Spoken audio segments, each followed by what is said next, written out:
give it to the ladies this year. Forget male superstar of the year to kick it off. Let's go with female superstar of the year. And you know what? I've talked enough. So, Nico, I will give you the vote as a man who's watched both WWE and AEW and a few indie bits. How would you like to vote, and who do you think deserves? Well, and TNA, and Of course. Sorry. it's a huge amount of TNA this year, and for me, it's a toss up between an AEW star and a TNA star. I'm probably going to go AEW on this.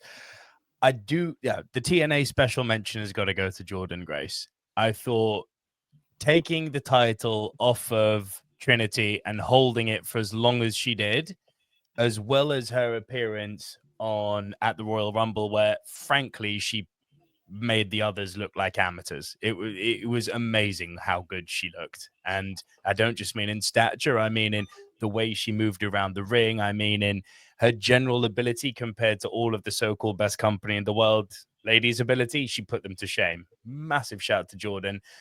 I think, to quote DenTheTech, we're all guilty as wrestling fans of having a sort of 3-month memory span when it comes to wrestling. But track back to about March through to August. There was not just a better female superstar, better superstar in the world than Toni Storm. She was incredible. Her shtick was amazing. The timeless Toni Storm character is truly one of the great 21st century, not just 2024, 21st century female characters. Absolute revelation for a woman who I've never been a big fan of, both in terms of her presentation. I never really dug the Gold Coast punk rock look. In terms of her in-ring ability, I've always thought, meh. Who knew all she needed to be was a 30s movie star? Beautiful. The silver screen dude has spoken. Okay, but perfect. Good choice. Den, are you comfortable on this one? I mean, from an indie scene, there's one name that sticks out to DenTheTech anyway. And I know y'all gonna think, because I've been to a lot of indie shows, so obviously I will go for Nina Samuels because yes, she's my favorite wrestler to watch on the scene. She helps everyone she's in the ring with. When she wrestles, she brings them up because that's what she does. She's a trainer.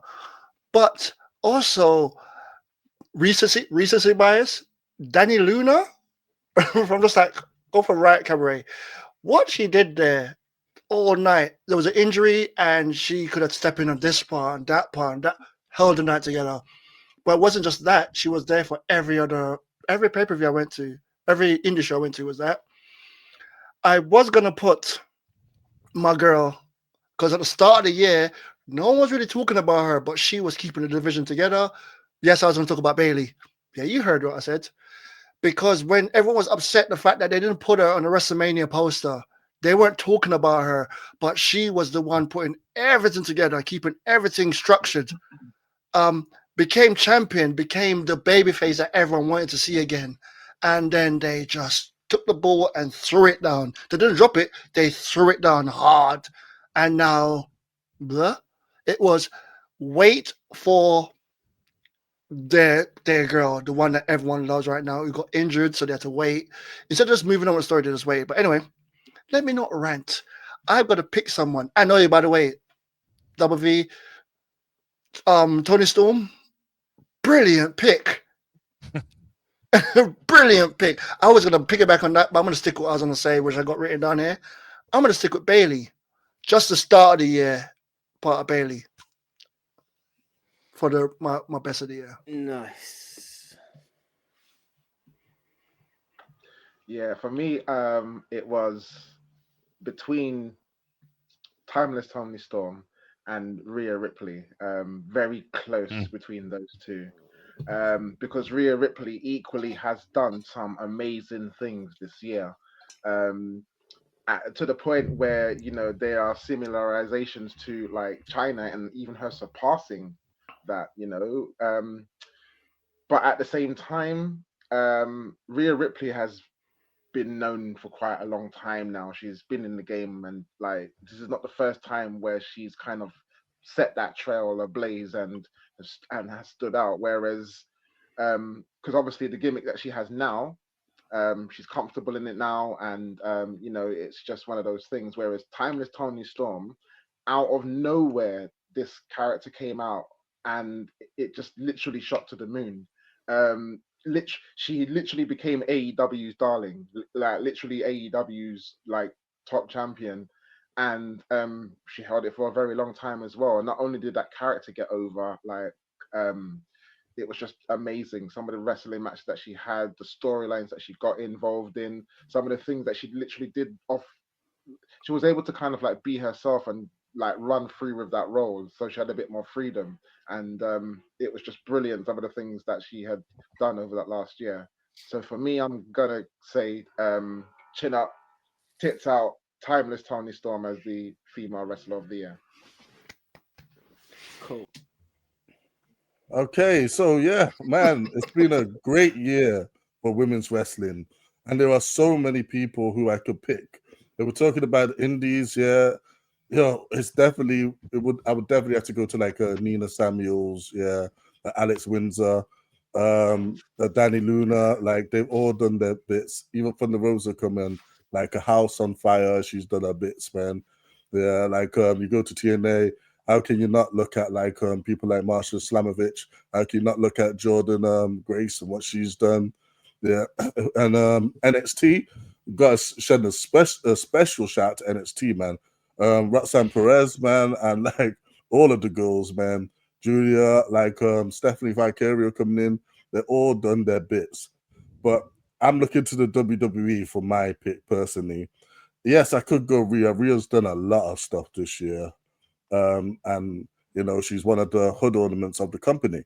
Mhm. But I'm actually gonna go for the woman who beat her, Liv Morgan. I feel this is one of the best heels in the game right about now. Yeah, and she's held that title so well. She's come into her own, and she more or less single-handedly has kept the whole Judgment Day storyline going. More than anyone, more than Finn, more than Damien. Yeah.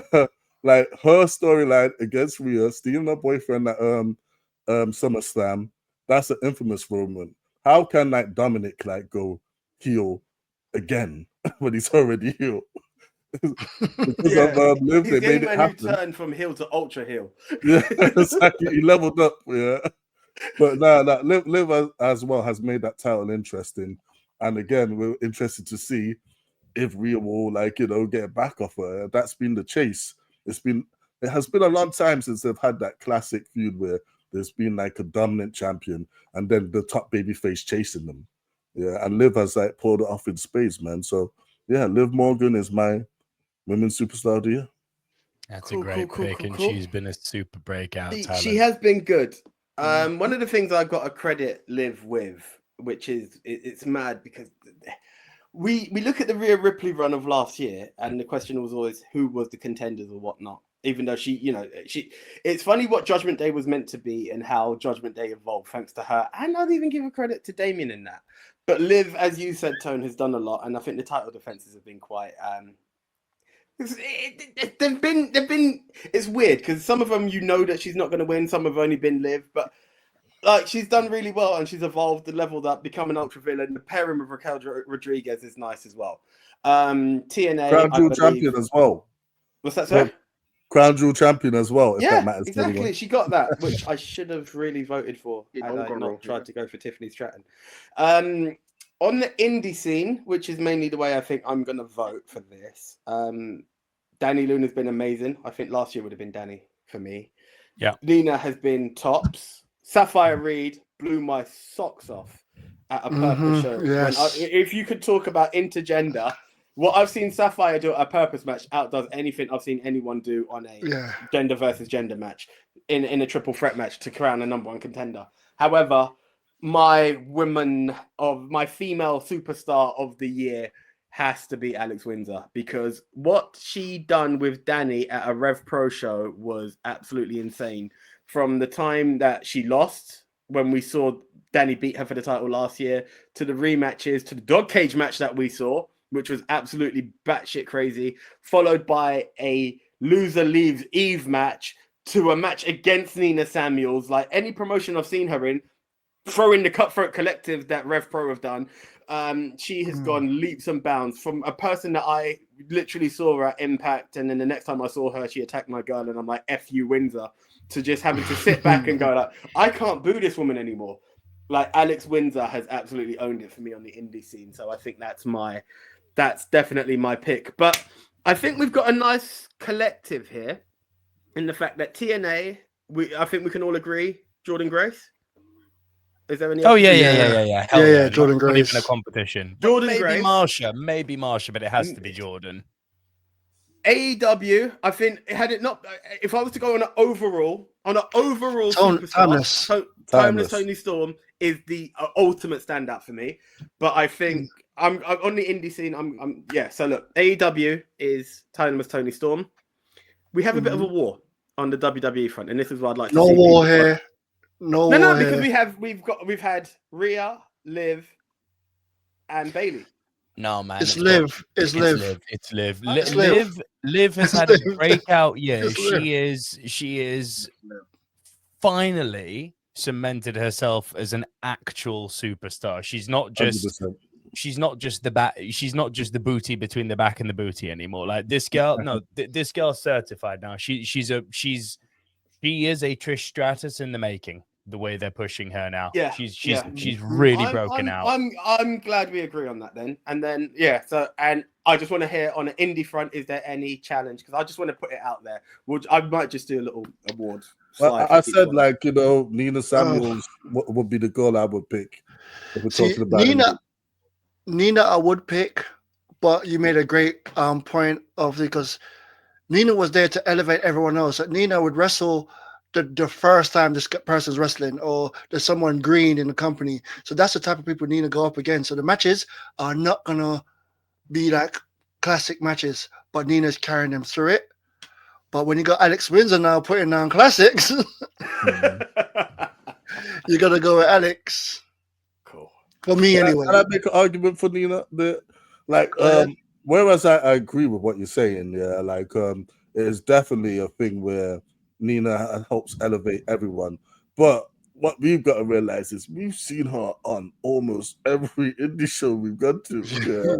This woman stays working, and she's done it all. Not only has she been a part of the Cutthroat Collective, she's also had one-on-one matches against Danny Luna. Yeah, she's had matches. Yeah, exactly. She's done her thing. So although she's helped a lot of people, she's had big-time matches as well. You know what? This is also a year. Oh, her versus Thunder Rosa. But hold on, I think you know what? I'm being biased and a bit of a spoiler here to my match of the year when I say Alex. We have to remember, was this not the year that she also went from Nina 10 to Nina 11 belts? I think you're right. I think you've defeated. I think Nina has to be the indie star. Look, it's 2 versus 1. I'm the Nina Mark here, and I'm saying Alex Windsor. So in this case, it's 2 versus 1. I would step back and go, cool. It's a democracy, and Nina gets it. Yeah, cool. Congratulations to Jordan Grace, Nina Samuels, Liv Morgan, and Tony Storm. Tony Storm, of course. Timeless, man. Probably the timeless one indeed. Okay.